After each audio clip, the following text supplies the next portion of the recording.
All right, great to see everyone.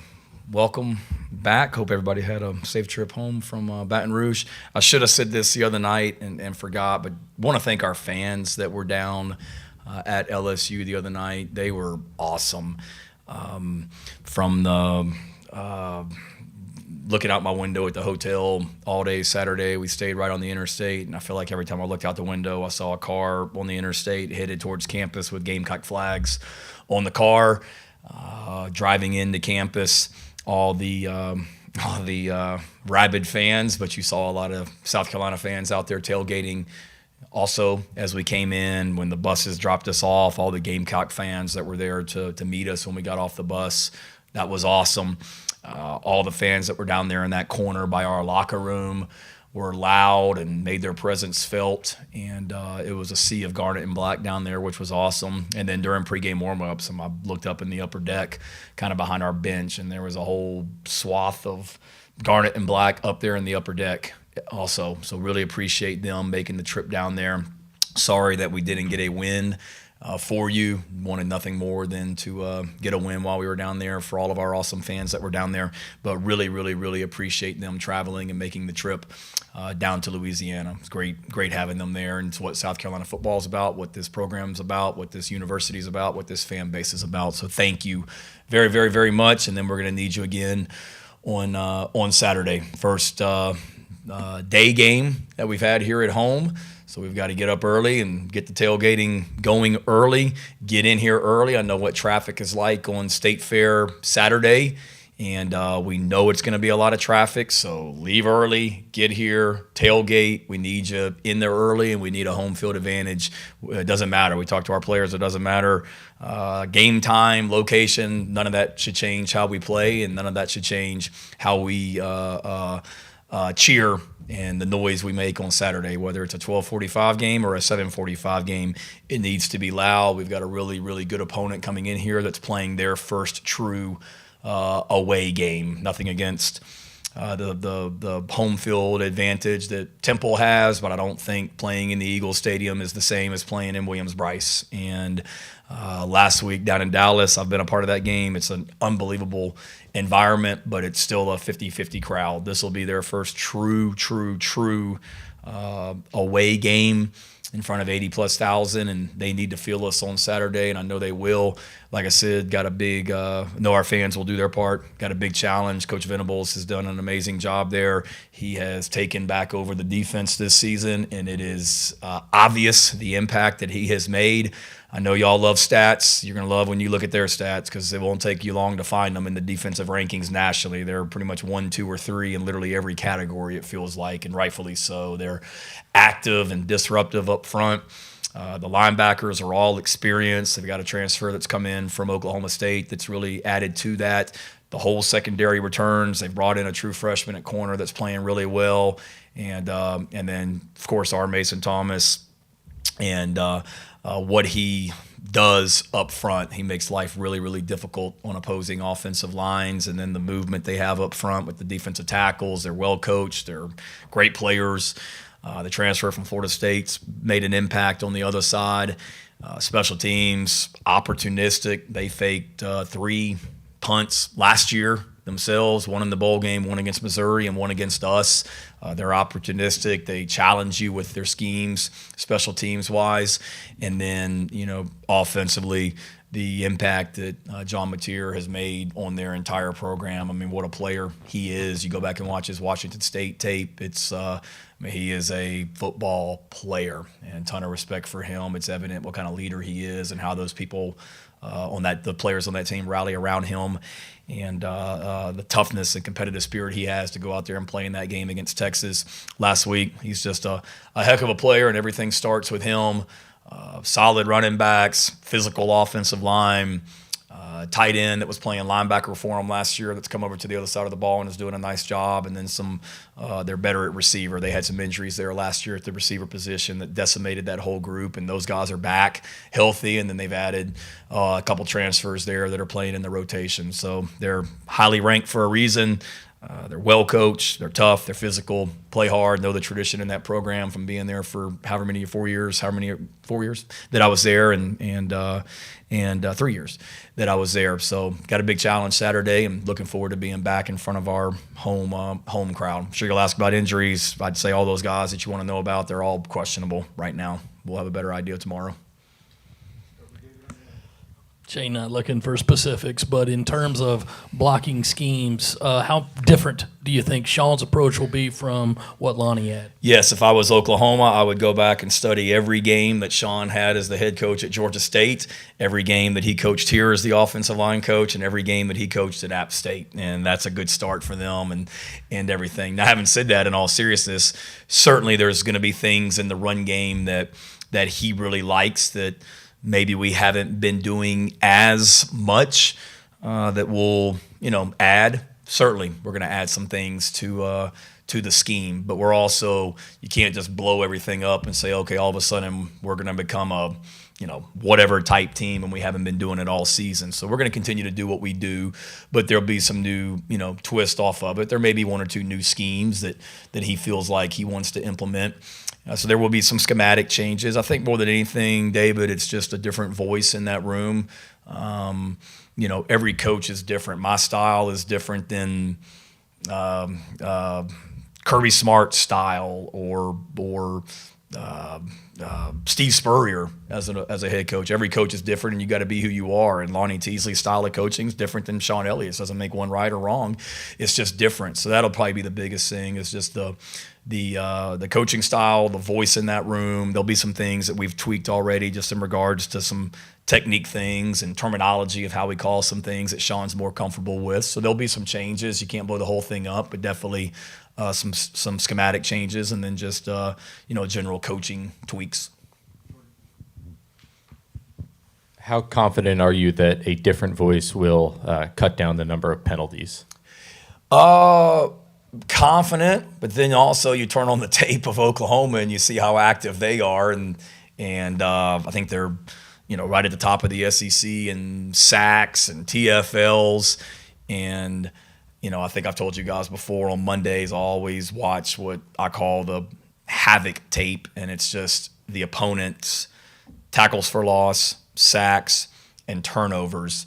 And usually in a 4-game body of work, there's 30 plays on there. I think it was 68 yesterday. And even Hunter, he had the day off from school, and he was up here with me. He went to the fair and came over here for about 30 minutes and brought me dinner, and he was watching it with me and was like, oh my God. And it's a lot on there. So they're active.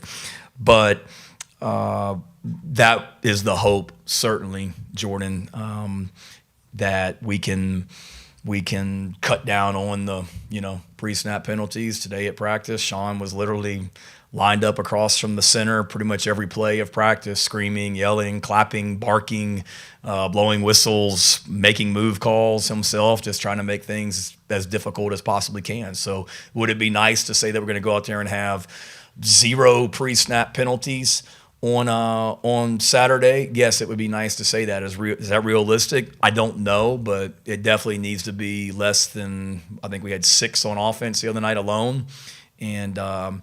And I think of those 6, 5 were on the offensive line. So yeah, we need to cut down on that without a doubt, and maybe a different voice will help us do that. And that's certainly we've been trying to emphasize it and implement it even more in practice. But you just a different voice in that room may help things just from a mental standpoint of the scheme we're asking them to run, what we're asking them to do on the play once the ball snapped, but then also the leading up to the snap too, the things that's going on in our minds. Shane, what are you seeing? Where's your jersey? I saw you lost a bet. Oh, you saw? Oh. I did see that. So I try and stay off social media, but I did make the mistake of looking at it this morning. And I saw you wearing the jersey. It was a kids XL jersey, Shane. Like Tyler had, he's a little bit smaller than me, but But anyway, what are you seeing with the amount Lenoris has been pressured? I think it was 60% of the time on Saturday, and obviously it's been a lot this season. Is it more so the offensive line, or is it Lenoris? How do you kind of evaluate the pressure he's faced? Yeah, yes, it's a combination of everything. certainly starts with the offensive line. I'm not going to, say that it doesn't, but again, we've all got a hand in it. I mean, the other night there were a couple pressures where we got beat on the offensive line, and when you're playing against a good SEC defense, that's going to happen. There were a couple pressures the other night where a tackle should have been getting some help by either a tight end or a running back, and for whatever reason it didn't happen, and he thought he had some help outside and he didn't, and we gave up a pressure. And but overall, yes, it starts up front, but when I look at the pressure we've given up, we've all got a hand in it, whether it be the quarterback not getting rid of the ball quick enough, or the running back, or the tight end, or receiver running the right route. But we need to be better. It's too much. When you look, I think I mentioned it on Sunday night, when you look at how many sacks we've given up since I've been here, we've been near the bottom of the SEC, I think, every season, and that's not playing winning football. So whoever's responsible for it, we all got a hand in it, players and coaches, and it needs to be better, and confident that it will be here going forward. Going back to the other night on the teleconference when we were talking about turning things around in 22 after Florida and last year after Ole Miss, are there any things generally specific that you can draw from those two seasons that could apply to this year, or are two different with the teams and circumstances? I think it's different. You think about last year, we were 3-3. That was the halfway point of the season. Florida in 22, that was game 10, I think, was the Florida game. So it's different points of the season. I think the only thing I take from it, Hale, is just continuing to just keep getting better, and what's next, and what's in front of us. And that's in the past. That's in the rearview mirror. The first 6 games, we've learned from it, but it's behind us. And 2 years ago after Florida, last year after Ole Miss, and then Alabama, that's behind us. All we can control is what's next. And right now, what's next is today it was having a great Tuesday practice. Tomorrow is having a great Wednesday practice, and then going out there and focusing on Oklahoma and trying to play really well against a really good team on Saturday, and just keep moving forward, control what you can control, and keep getting better. And that's what I told the team out there at the end of practice today, was we've always been a team that has gotten better as the year has gone. You can say a lot about the teams that I've coached as the head coach, but one thing that you can't say is that we haven't gotten better every single season as the year goes. And I saw signs of that. We didn't win the game, but I saw signs of that on Saturday, and saw signs of that with the way that we went out and approached practice on Sunday night after I got off the teleconference with you guys, and the way that we practiced today. I see signs of us, not signs, I see us getting better. And then the key for us that you take from previous years and then this year is we've just got to keep doing that and keep moving forward. And we can't sit around here and be sad boys because we're 3-3 and just lost a heartbreaker in a lot of ways to LSU. It's pick yourself off the mat and get ready to go again, and that's life. And that's what we did in 22. That's what we did in 23 to a certain degree when we were sitting there at 2-6, and what we did last year and what we need to do this year as well. Shane, you said the other night about you said it to the coaches at halftime, hey, give Matt Fuller the ball. So I was wondering what that process is like. I mean, did that really have to be addressed, or is it a rotation thing? Faison did run the ball well, but I'm glad you asked that. So we meet. You guys know we always meet on game days as a staff, and we talk about a lot of different things: the coin toss and overtime, and what I want to see offensively, defensively, and special teams. So we're all on the same page, and injuries and recruiting and whatever. But we always finish the meeting with, how are you going to play the players? So Clayton White, tell me how we're rotating the linebackers. So I know, and everybody knows. Joe D knows from a special teams standpoint. And then same thing, Coach Blackwell, tell me how we're going to play the running backs. And what he said is what he did, and I knew that. It was, Sewell's going to start. We're going to get Matthew in there early. And then Oscar has his role also, and that's kind of our 3 guys. And then Jawarn Howell's ready to go as a 4th guy, along with Bradley Dunn. My issue was, and then we had said, 2-minute, Oscar will be in there. He's good from a protection standpoint and route running, and we'll rotate those guys through. My issue was Matthew had the long run, and then I think it was, I went back and looked on Sunday, I think it was 16 plays before he was back in there again. Now, the very next series was Sewell went the very next series. And then I think there was another series where Oscar came in after that, I believe. And then right after that, Matt did get in for a couple plays. And then I think we went 3 and out. And then we were right back into back-to-back 2-minute drives. We had a 2-minute drive. We had the punt, pinned them deep, used our timeouts, got the ball back again. So you had back-to-back 2-minute drives and a drive after Matt's touchdown. So I understand what we were doing. It was more not I wanted to see Matt in there in the first half and they went rogue and didn't put him in. We were doing exactly what we said. It was more just a point of emphasis at halftime. Let's get Matt Fuller the ball in the second half, along with our other running backs. I mean, Sewell ran the ball well, and Oscar did some good things, and we did get Matt in there after that run, but would have liked to have. If Sewell starts the next series, and again, Coach Blackwell's the running back, and I'm on the headphones, and if I want Matt in the game, I'll say get Matt in the game. Don't misunderstand what I'm saying, but maybe Sewell went in, and I'm great with that, and then Oscar had a series, but we certainly need to. Matt just has a long run. Need to find ways to just continue to get him in the game, along with those other running backs also, because we got a lot of confidence in all of them. First of all, Shane, you said Hunter brought you dinner. Did he bring you dinner from the state fair? No. Emily, she brought donuts over, so yes. I don't know if that counts as dinner, but she brought some donuts from the fair, so thanks to that. But they did not bring me dinner from the fair. They brought me dinner, but not from the fair. Okay. Also, with the new voice in Sean, is the mental approach that he sets with the guys, is that where he can have the most immediate impact? Yeah, I think so. It's a little bit of both, Rick. There's physical things from a technique standpoint. Now, how we line up and block the inside zone play, or how we line up and block the counter play, as far as who's blocking who, that's not going to change. The techniques you use to make those blocks, there's some things that maybe Sean believes in a little bit more so than Lonnie did. And there'll be some changes from a physical standpoint with that. Yes, some terminology, the mental aspect of it, there's no question about it. Trying to, calls on the offensive line, whether it be protection, run game, that Sean's more comfortable with, that we're not asking our guys to learn a new offense, but little tweaks mentally for sure. And then I think just coaching is teaching. I believe that. A great coach is a great teacher.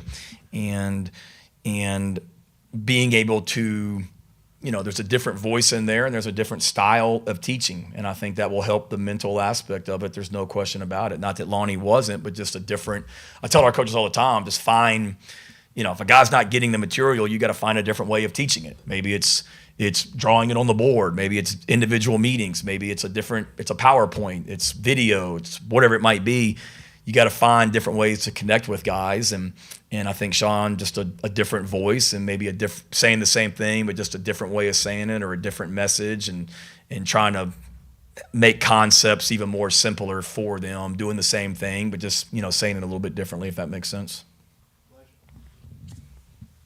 You mentioned Oklahoma's defense and how they're really high in a bunch of different metrics, but with Brent Venables specifically, what kind of makes his defenses maybe a little tougher to prepare for and then have to game plan against? Maybe they would say they don't. They just do so much. So much. Like, you play Missouri, okay, they're going to play, pretty much man-free coverage, and these are going to be their top pressures. But here you kind of have a good idea of the fronts they're going to be. And you can say the same thing about us. I mean, we're multiple, but we kind of do what we do defensively. LSU last week, yeah, they're going to play a lot of man-free, and then on third down, every once in a while, they're going to bring some pressure and drop into some cover two, but basically they're going to be who they are. These guys, they are who they are, but man, it's a lot of defense. And, when you're a brilliant defensive coach like Coach Venables is, that's obviously his forte, and it's how he ended up at Clemson, and it's how he got the head coaching job at Oklahoma, because he's a great defensive coach. And I know people have said this about me as a special teams coach. Yeah, you can fake a punt because, you don't have the head coach to answer to, because I am the head coach. Well, he's a defensive coordinator. If he wants to bring 8 dudes on one snap, he can bring 8 guys. And they play his imprint on them, or impact, is, one, how hard they play. I mean, you watch the tape, they are getting after it, man. And from what I don't know him well, I've got a lot of respect for him, but what I know about him, that's who he is. Like, he's intense, and they get after it. And they play the play harder than the opposing offenses most of the time. Like, you'll have them protected initially, but they just continue to come, and that's impressive watching their tape. But then you add that along with really good players, zero inside, and the other D tackles, and 32 and 97. I mean, they're really good up front, and then just the volume of defense that they do. Multiple fronts, multiple coverages, multiple pressures. Got a lot of respect that they can. I'm sure they would say it's simple and we've made it look complex, which I'm sure there's a lot to that. But when you're sitting there breaking it down, it's not just one or two things that you can say, here's what they're going to do. They do a lot. And that's why they make it really, really hard on people. I mean, they made it really – Texas won the game. They made it really hard on Texas. And you're going to have some ugly runs, so – I got news for you. Like, we're going to have some negative yardage plays on Saturday. There's going to be a tackle for a loss in there just because of how they play defense. But you just kind of got to keep chipping away, and then hopefully you pop some in there in the run game and pass game, and that's what Texas was able to do as the game went on. Shane, you see the way Mateer was affected last week by Texas, but he also had the hand injury and stuff, and I know he had the surgery coming back pretty soon. How much do you guys try to pull from what Texas did in affecting him? They sacked him 5 times, had a lot of pressure on him, and obviously the hand injury seemed to affect him a lot. Yeah, you certainly look at that, and we got to do what we do. Texas has got some really good players on defense. They're well coached on defense, and they affected the quarterback, and they got pressure on him. So for us, Jack, it always starts with stopping the run. We've got to stop the run first. They've got talented running backs in that room. And, they're coached by one of the greatest ever to play in DeMarco Murray. So that's a really good group in that running back room. Offensive line coach I worked with, and Bill Beatenbow, he's fantastic. So they're well coached up front. So you got to stop the run. And the quarterback's a runner. He's a weapon with his legs. So we've got to do that, but we've got to be able to affect the quarterback by not letting them get in the run game going, and then being able to put pressure on him, because that's what Texas was able to do. He felt Texas in their backfield at times, and he had to get rid of some throws under pressure, and that's the blueprint with any team, that you're trying to play. So you look at what Texas did, but you look at what Temple did, and you look at what Auburn did, and you look at what Michigan did, and you look at what going back to Washington State, because Mateer and the quarterback both came from Washington State. You look at what teams did against them. So, that's something that we've been doing all summer, like we do with all of our opponents, and something that we're looking at this week also.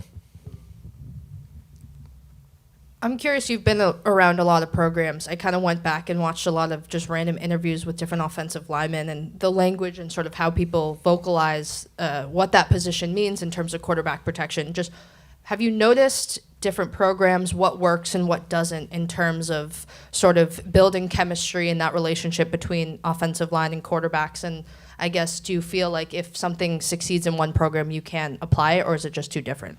No, it's a great question. I've been around a lot of different offensive line coaches in my time, when I start going back through the head of all the great line coaches I've been around, there's some, great ones going back to my graduate assistant days and then in my assistant coach days. And they all have different ways of teaching what, one coach may call a line call to slide to the right. One coach may call it Ray. One coach may call the same thing Rock. One coach may call the same thing Roger. One coach may call the same thing Ricky. And it's just, that's their call and their style. And, I think it's a tough position to coach because it's 5 guys that you're all trying to get on the same page, and every coach has a different style. Bill Beatenbow, the offensive line coach at Oklahoma, his style is a lot different than Sam Pittman's, who I worked with at Georgia. It's just different styles of coaching. Doesn't make one right or wrong. I think the biggest thing, Lulu, is just, one, be who you are. That's got to be your style. And as a coach, whether it be offensive line or any position, your personality needs to show in your players. And I tell our guys all the time, you're the head coach of your position. So what you're putting on tape, like that's your resume, and that's how hard they play. That's an indictment on you and a reflection of you. And more so than anything, whether it be offensive line or other positions, I just think it's the connection that you have with guys and the relationships that you have with guys where you're spending time with them, yes, on the field, but you're spending time with them off the field where, one, they're playing with great effort for you because they love you and they care about you and you're connected. But then, two, you're building those connections and bonds because, let's face it, that offensive line's unlike any other position on the team because it's 5 guys that all have to be in lockstep. So I don't know if that really answers your question, but I think every coach has their own style. Every coach is different, and you got to be who you are. But I think the one common denominator is the alignment that we're all in this together for one another. That you can coach them this style, but at the end of the day, us 5, like, we're aligned with our coach and the rest of that offensive line group to go be who we are. And to me, that the great ones I've been around, that's what they were able to get. Hey, Shane, you've been very complimentary of Oklahoma's defense and very aware of the talent they bring. You've also been aware of your offensive line struggles and made a coaching change because of it. With those two things both existing, what gives you the confidence that this is the week that you can go out there and put all together and win this game? We've got good players, and I feel like we haven't been playing to our potential on offense, and that's not just on the offensive line. I think we're better than what we've shown, and our players would tell you that too. Our coaches would tell you that. So knowing that we have good players, and we do, it's not like we went out here and signed a bunch of, I don't even know if there's such a thing as 2 stars anymore, but I don't know if we went out and signed a bunch of 2 stars that are all playing on the offensive line. We got some really good SEC offensive linemen that were recruited by every school in the country. And I believe in those guys up front. I believe in what we're doing offensively. And I saw the signs. I know y'all love stats, and I get it. Like, I get it. If you look at overall stats, we're not very good. If you just look at SEC games only from an offensive standpoint, we're slowly working our way up. And we're near the top in a lot of things from an offensive standpoint. I saw the way that we ran the ball in the fourth quarter of the Kentucky game. I saw the way that we ran the ball against LSU. And I get it. You got to take yardage out for sacks.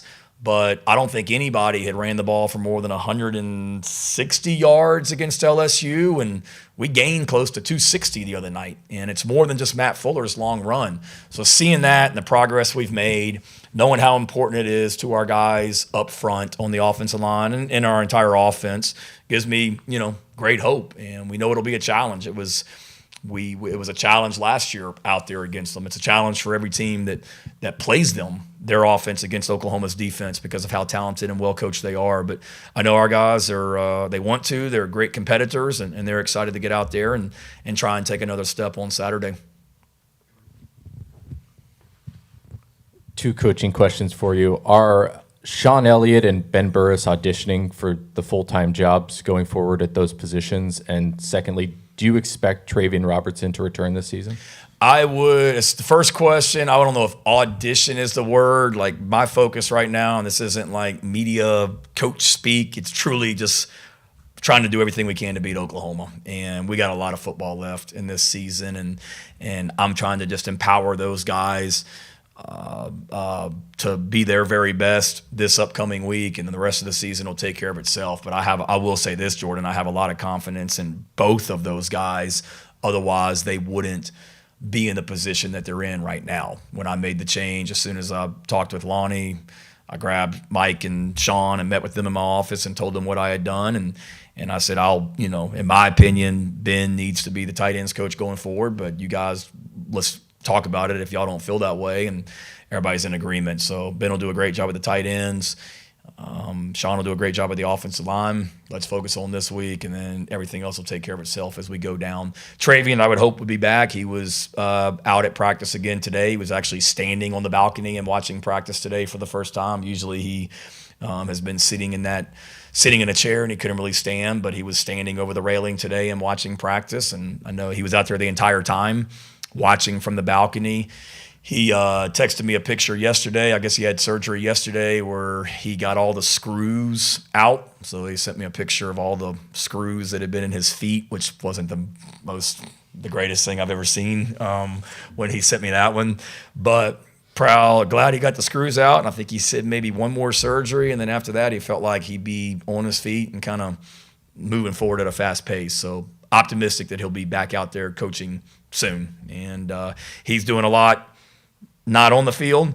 And then Jordan Dove and Jameel Walker, who's also working with that group, they've done an awesome job with those defensive tackles in Travion's absence.